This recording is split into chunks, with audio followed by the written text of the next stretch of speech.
የአልሲሲና ፖል ካጋሜ አነጋጋሪ ተግባር ኢትዮጵያና እስራኤልን ያስቆጣው መግለጫ የግብፁ ፕሬዝዳንት አብዱል ፈታህ አልሲሲ ጨዋታ ፈረሰ ዳቦ ተቆረሰ በተባለው የዳሴ ጉዳይ ላይ ከራንዳ አቻቸው ጋር በመሆን እጅግ አነጋጋሪ አስተያየት ሰጥተዋል።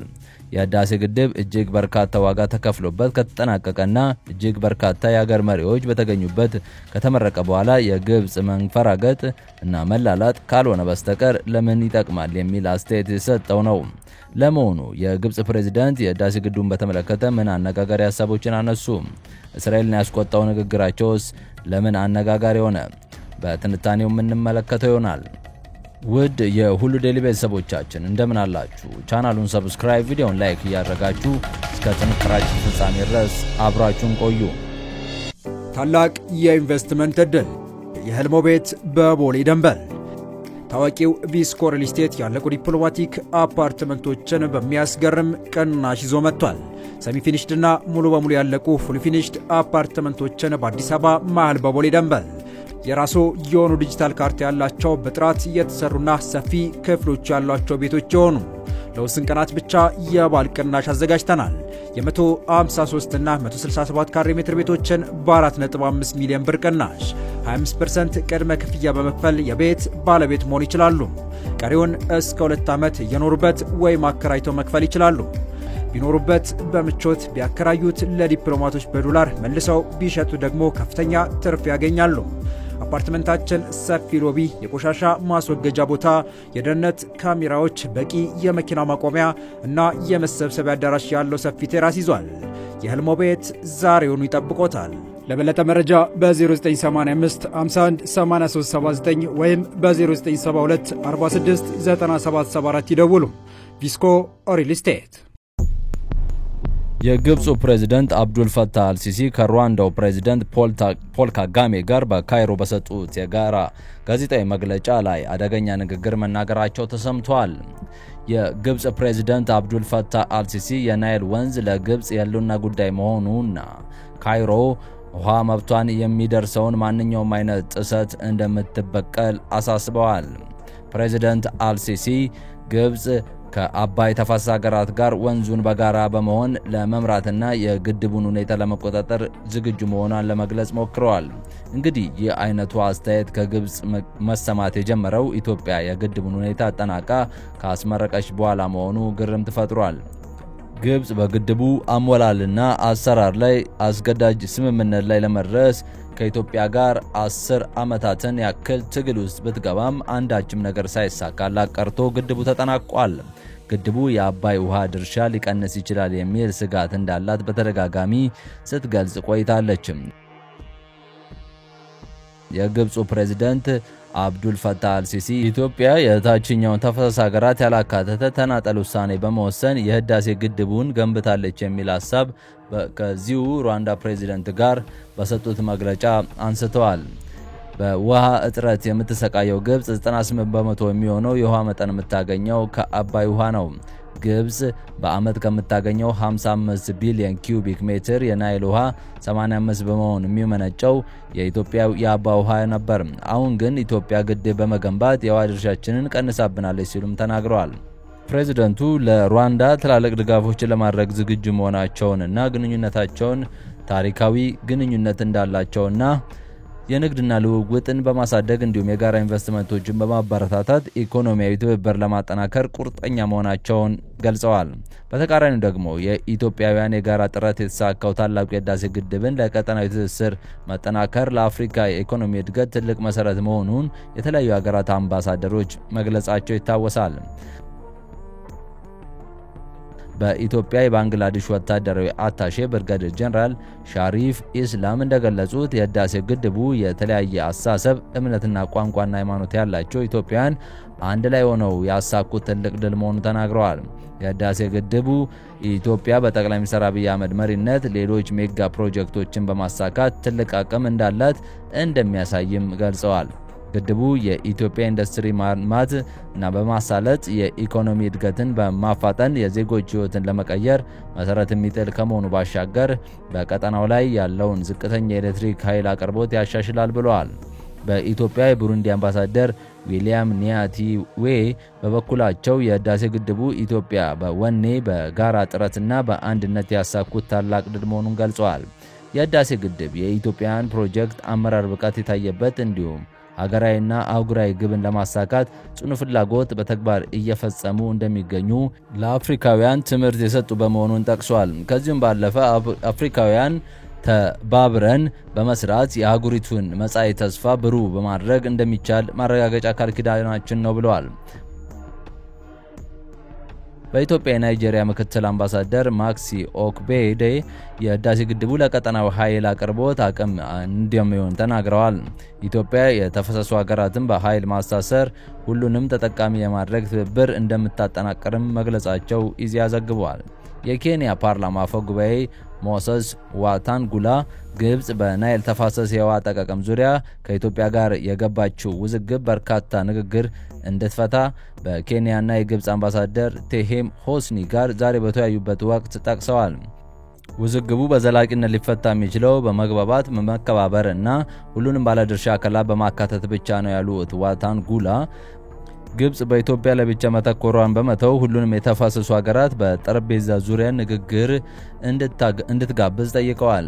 የተናጠል እርምጃ መውሰድ ቀጠናዊ ውይይቶችን ሊያባብስ እና አለመረጋጋትን ሊፈጥር ይችላል በማለት ዋታንጉላ አስታውቀዋል። አምባሳደሩ በበኩላቸው ኬንያ በኢትዮጵያ ታላቁ የህዳሴ ግድብ የምረቃ ስነ ስርዓት ላይ ተሳታፊ መሆኗን ግብጽን አሳዝኗል ብለዋል። ግብጽ በኢትዮጵያ ላይ የምታሳየው ዛቻ የአፍሪካ ቀንድን የማተራመስ ቀጠናዊ ፖሊሲዋ መሆኑ እየተነገረ ነው። ኢትዮጵያ በውጭ ጉዳይ ሚኒስቴር አማካኝነት ግብጽ በታላቁ ህዳሴ ግድብ ላይ የያዘው አቋም ተወስዶ የተቀመጠው በይፋዊ ድብቅ መንገድ ኢትዮጵያን በማተራመስ አጀንዳ መሆኑን ተወቅልኝ በማለት ለተባበሩት መንግስታት የጸጥታ ምክር ቤት ደብዳቤ መላኳ ይታወቃል። በውጭ ጉዳይ ሚኒስቴር ጌዲዮን ጢሞቴዎስ ዶክተር የተፈጸመው ሪፖርት የተመለከተው ደብዳቤ የግብጽ ባለስልጣናት እንደ አውሮፓውያን አቆጣጠር መስከረም 9 2025 ታላቁ የህዳሴ ግድብ ሊመረቅ ለጸጥታው ምክር ቤት የጻፉት የክስ ደብዳቤን በተመለከተ ኢትዮጵያ በአባይ ውሃ የመጠቀም መብቷን ከማንም ፍቃድ የማያስፈልገው ጉዳይ አይደለም ብለዋል። ለ14 ዓመት ያህል በግንባታ የቆየው የህዳሴ ግድብ ተጠናቆ ሲመረቅ ግብጽ ለጸጥታው ምክር ቤት የጻፈችው ደብዳቤ ኢትዮጵያ ያስመረቀችው ግድብ ዓለም አቀፍ ህጎችን የተሰ መሆኑንና ለአውሮፓውያን አቆጣጠር በ2015 በመርህ መሰረት ስምምነት ተደርጓል ያለችውን አጠቃቀም ላይ የተመሰረተ አሳሪ ውል ሳትፈርም የፈጸመችው ድርጊት ነው ማለቷ ይታወሳል። ይሁን እንጂ የኢትዮጵያ ውጭ ጉዳይ ሚኒስቴር ለጸጥታው ምክር ቤት በጻፈው ደብዳቤ የደስታ በተሞላ መንገድ የተከናወነ የግድቡ ምርቃት ከትውልዱ የአባይ ወንዝ የመልማትና የመበልጸግ የዘመናት ጥማት ቁርጠኝነት ስኬት የታየበት ነው ብሏል። ግብጽ ኢትዮጵያ ላይ ያላትን የጸባጫርነት ባህሪ በምክር ቤቱ አባልነት በሙሉ በግልጽ በታወቀ ነው ተብሏል። የሚለው ደብዳቤው ከምታሰመው ተደጋጋሚ አነጋጋሪ ንግግር ባለፈ ኢትዮጵያና የአፍሪካ ቀንድን ለማተራመስ የምታደርገውን ጥረት በግልጽ እና በድብቅ ተሰንዶ ተቀምጧል ሲልም አስታውቋል። አክሎም ግብጽ በኢትዮጵያ ላይ የምታሳየው ግልጽ ዛቻ የአፍሪካ ቀንድን የማተራመስ የቀጠለ ፖሊሲዋ መሆኑ ሊታወቅ ይገባል። ግብጾች በታላቁ የኢትዮጵያ ህዳሴ ግድብ ዙሪያ የዓለም ሀገራት ከጎናቸው ለማሰለፍ በኢትዮጵያ ላይ እርምጃ ለመውሰድ 560 ስብሰባዎችን አካሂደው እንደነበር በአባይና በኢትዮጵያ ጉዳዮች የተለያዩ መድረኮች ሲሟገቱ የቆዩ የታሪክ ምሁርና ተመራማሪ ፕሮፌሰር አደም ካሚል ከሰሞኑ መናገራቸው ይታወሳል። ኢትዮጵያ ግንባታውን ስታካሂድ የግብጽ ፕሬዝዳንት አልሲሲ ነበሩ። አልሲሲ በጊዜው የሚያስቡት ኢትዮጵያ በራሱ አቅም አትገነባውም የሚል የንቀትና የትዕቢት ሐሳብ የነበራቸው ናቸው። በመሆኑም አልሲሲ ከተለመደው የግብጽ መሪዎች የኢትዮጵያን እናጠፋታለን የኃይል ዛቻ ማስፈራሪያ ይልቅ በዓለም በተለያዩ የሥራ ዘርፎች በተሰማሩ ተጽዕኖ ፈጣሪዎች ግብጻውያን በመጠቀም በኢትዮጵያ ላይ ዓለም አቀፍ ዘመቻን ማቀጣጠል እንደ ሁነኛ መሳሪያ ተጠቅመው እንደነበር አስታውሰዋል። በአውሮፓ ከ150 ሺህ በላይ ግብጻውያን ሐኪሞች አሉ። የዓለም ታላላቅ ሚዲያዎች CNN እና BBCን ጨምሮ በግብጽ ይዘወራሉ። በግብጽም ከ4000 በላይ ሚዲያዎች አሉ።